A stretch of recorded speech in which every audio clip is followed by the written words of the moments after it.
झांसी ललितपुर लोकसभा क्षेत्र के कांग्रेस प्रत्याशी प्रदीप जैन आदित्य ने आज मऊरानीपुर विधानसभा चुनाव कार्यालय का शुभारंभ बड़ी संख्या में इंडिया गठबंधन कार्यकर्ताओं की मौजूदगी में सुखनई नदी किनारे एबीएस हॉस्पिटल के पास फीता काट कर किया। इस दौरान उन्होंने कहा कि आपके क्षेत्र में सेवक बनकर कार्य करूंगा। उन्होंने कहा कि आप सबसे वादा करता हूं कि मऊरानीपुर को आगे ले जाने के लिए मैं संघर्ष करूंगा। कांग्रेस प्रत्याशी ने भाजपा सरकार को आड़े हाथों लेते हुए गरीबों व किसान विरोधी बताया है। कहा है कि भाजपा संविधान बदलने जा रही है, लेकिन जनता इसको बदलने नहीं देगी। उन्होंने अपने आप को साधारण परिवार का बेटा बताते हुए कहा कि मैंने व्यापारी नहीं, मैं जनसेवक हूँ। उन्होंने कहा कि राजधर्म ना तो प्रधानमंत्री निभा रहे हैं और ना ही सांसद। किसानों को अतिवृष्टि से हुए फसलों के नुकसान का पैसा नहीं मिला है, न ही कोई नेता किसानों का दुख दर्द सुनने पहुंचा। आज किसान अपना हक मांग रहा है। इस सरकार का काम सिर्फ चुनाव लड़ना है। उन्होंने कहा कि पूरे लोकसभा क्षेत्र में सांसद ने 10 लोगों को भी रोजगार नहीं दिया है। मऊरानीपुर को जिला बनाने से कोई उन्हें मतलब नहीं रहा है और मऊरानीपुर को मुख्यधारा से जोड़ने का काम नहीं किया है। जिन नेताओं से देश की जड़ें हिल रही हैं, उन्हें जेल में डाल दिया गया। भाजपा नेता छल फरेब की राजनीति कर रहे हैं।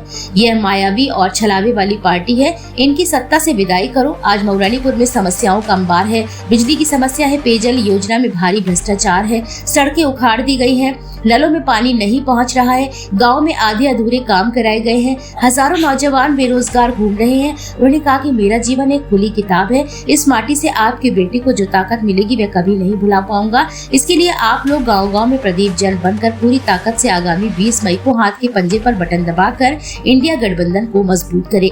मऊरानीपुर से अश्वनी सिंह की रिपोर्ट। आपने यहाँ पर जो उद्घाटन हुआ है इस कार्यालय पर लेकर आप क्या कहेंगे इस पर?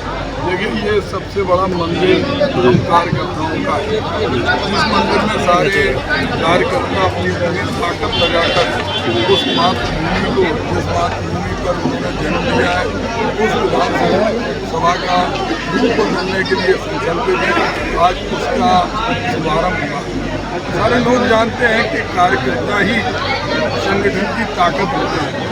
मुझ जैसा अदना व्यक्ति जो एक ड्राइवर के परिवार में जन्मा, जिसके पास न जाति बल था, न धन बल था, न बाहुबल था, केवल कार्यकर्ताओं का बल था। और वही कार्यकर्ता आज फिर से उत्साहित हैं और वो चाहते हैं कि जो वर्तमान के सांसद हैं वो भी 5 साल सांसद रहे। 5 साल में उन्होंने मऊरानीपुर के लिए क्या किया?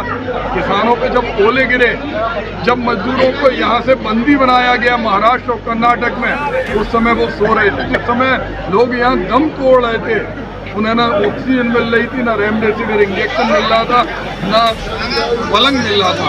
उस समय कहाँ थे? आज वोट मांगने के लिए आ रहे हैं।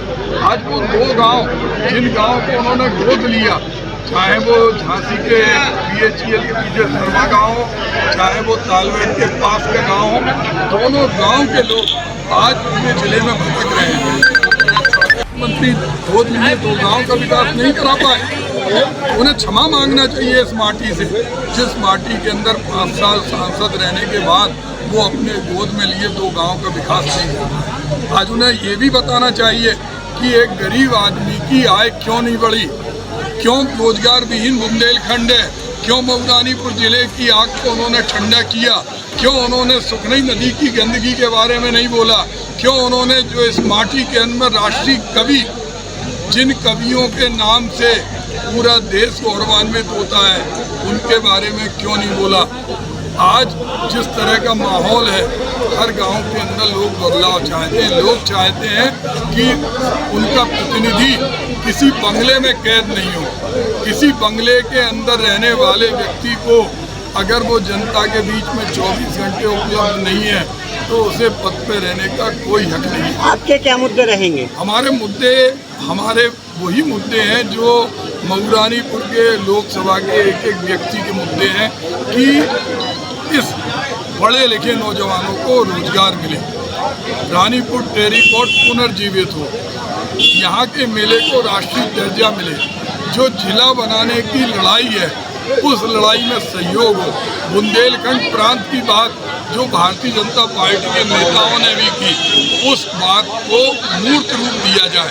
आज इसीलिए कांग्रेस ने 5 गारंटी दी है कि जो पढ़े लिखे नौजवान जिनको रोजगार नहीं मिल रहा उनको 1 लाख रुपए साल की गारंटी, गरीब महिलाएं जिनके बच्चे दम तोड़ देते हैं हताशा में, उनके उन गरीब महिलाओं को 1 लाख रुपए, किसानों का कर्जा माफ हो, उनको MSP का रेट स्वामीनाथन की रिपोर्ट में मिले, जातिगत जनगणना हो, और सबसे बड़ी बात मनरेगा के मूल्य को 400 रुपये मिले।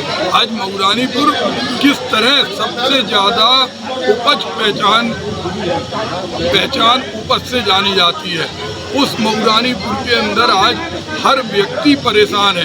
कभी लाइट आती है, कभी नहीं आता, पीने का पानी कभी मिलता है, नहीं मिलता, लोग धरने पे बैठे रहते, ताल लटकते रहते, ओलावृष्टि होती है, फसल बीमा का पैसा नहीं मिलता। और तो और अभी सरकार ने एक हद कर दी कि अगर कोई सरकारी लेवी पे गेहूँ नहीं बेच रहा तो वो ज़बरदस्ती व्यापारी के यहाँ नहीं बेचने देते। ये कौन सा कानून है? आज मऊरानीपुर के अंदर चाहे महाकवि ईसरी हो, चाहे स्वर्गीय घासीराम व्यास हो, इनको राष्ट्रीय स्तर पर क्यों नहीं स्थापित कराया गया? ये सब जनता जानना चाहती है। मऊरानीपुर की जनता हमेशा मांग करती रही जिला बनाने की। मंचों से वादे के लिए अनुराग शर्मा जी कह रहे हैं कि मैंने कोई वादा नहीं किया है। देखिए, उनकी सारी कैसेटें निकाले, उनके राष्ट्रीय स्तर के नेता, प्रदेश के नेता, और उन्होंने स्वयं जितने वायदे किए, अब इससे बड़ा वायदा खिलाफी क्या होगी कि गोद में लेने वाले बच्चे का कोई माँ गला नहीं घोंटती।